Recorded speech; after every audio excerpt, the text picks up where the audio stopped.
اسرائیل کس بات کو بنیاد بنا کر فلسطین پر حملے کر رہا ہے اور دنیا کو کیا جواز دے رہا ہے؟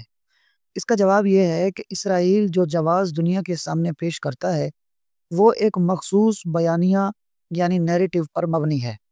یہ جواز تاریخی، سیکیورٹی اور دہشت گردی کے خلاف جنگ کے دلائل پر کھڑا کیا جاتا ہے۔ آئیے تفصیل سے سمجھتے ہیں۔ اسرائیل کے حملوں کا ظاہری جواز۔ نمبر 1، اپنے دفاع کا حق یعنی سیلف ڈیفنس۔ اسرائیل کا سب سے اہم جواز یہ ہوتا ہے کہ ہمیں حماس یا دوسرے فلسطینی گروپس کی طرف سے راکٹ حملے، سرحدی در اندازی اور دہشت گردی کا سامنا ہے، اس لیے ہم اپنے شہریوں کے دفاع کے لیے کارروائی کر رہے ہیں۔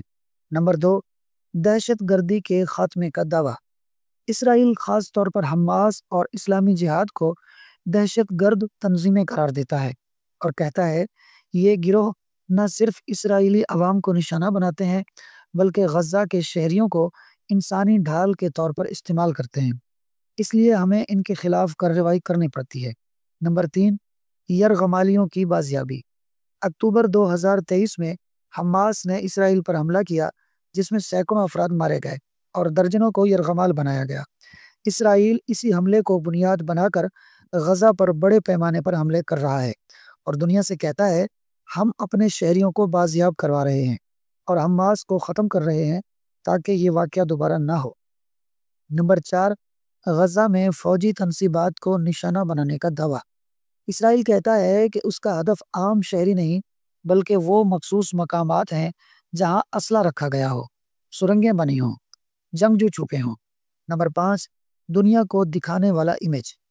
اسرائیل عالمی میڈیا میں اپنے حملوں کو اس طرح پیش کرتا ہے کہ ہم امن چاہتے ہیں، لیکن اگر حملہ ہو تو خاموش نہیں رہ سکتے۔ حماس کے اقدامات ہی اصل جنگ کی وجہ ہیں۔ غزہ میں عام لوگوں کی حالت زار کی ذمہ دار حماس ہے نہ کہ اسرائیل۔ لیکن دوستو، حقیقت کیا ہے؟ اسرائیل 75 سال سے زائد عرصے سے فلسطینی سرزمین پر قابض ہے۔ مقبوضہ علاقوں میں غیر قانونی یہودی بستیاں بنائی جا رہی ہیں، ہزاروں فلسطینی شہید ہو چکے، لاکھوں بے گھر اور غزہ مکمل طور پر محصور ہے۔ اسرائیلی کارروائیاں اکثر بین الاقوامی انسانی حقوق کی خلاف ورزی پر مشتمل ہوتی ہیں، لیکن اسرائیل خود کو مظلوم بنا کر پیش کرتا ہے۔ لیکن یہاں سوال یہ ہے کہ کیا دنیا اتنی بے وقوف ہے کہ اسرائیل کے اس بیانیے کو مان لیتی ہے؟ اس کا مختصر جواب یہ ہے کہ نہیں، دنیا بے وقوف نہیں لیکن منافق ضرور ہے۔ آئیے چند پہلوؤں سے اس بات کو سمجھتے ہیں۔ نمبر 1، دنیا کا مطلب اور مقصد اصل میں طاقتور ممالک ہوتا ہے۔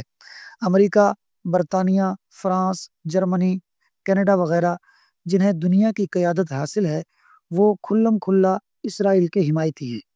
ان کے میڈیا، سیاستدان، ادارے، یہاں تک کہ اقوام متحدہ کے کچھ حلقے بھی اسرائیل کی زبان بولتے ہیں۔ کیوں؟ کیونکہ اسرائیل ان ممالک کے مفادات کا مشرق وسطیٰ میں حامی و محافظ اور مددگار ہے۔ یہودی لابی ان ممالک میں طاقتور ہے، خاص طور پر امریکہ میں۔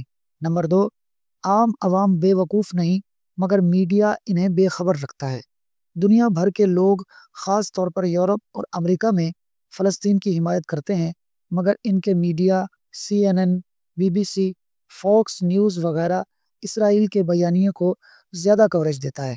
نتیجتاً عام آدمی حقیقت سے لا علم رہتا ہے یا کنفیوز ہو جاتا ہے۔ نمبر 3، منافقانہ معیار یعنی ڈبل سٹینڈرڈز۔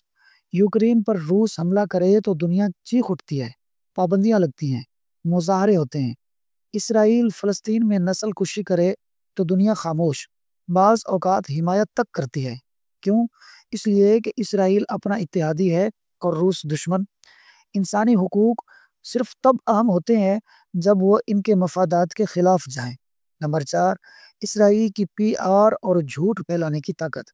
اسرائیل نے جھوٹ بولنے، بیانیہ کنٹرول کرنے اور مظلوم بننے کی ایک پوری صنعت کھڑی کر رکھی ہے۔ سوشل میڈیا پر بھی اسرائیلی لابی بہت فعال ہے۔ تو اب خلاصہ یہ ہے کہ دنیا بے وقوف نہیں بلکہ مفادات کی غلام، میڈیا کے جھوٹ کا شکار اور منافق ہے۔ اسرائیل کا بیانیہ سچ سے زیادہ طاقتور ہے اور دنیا طاقت کے آگے سچ کو اکثر نظر انداز کر دیتی ہے۔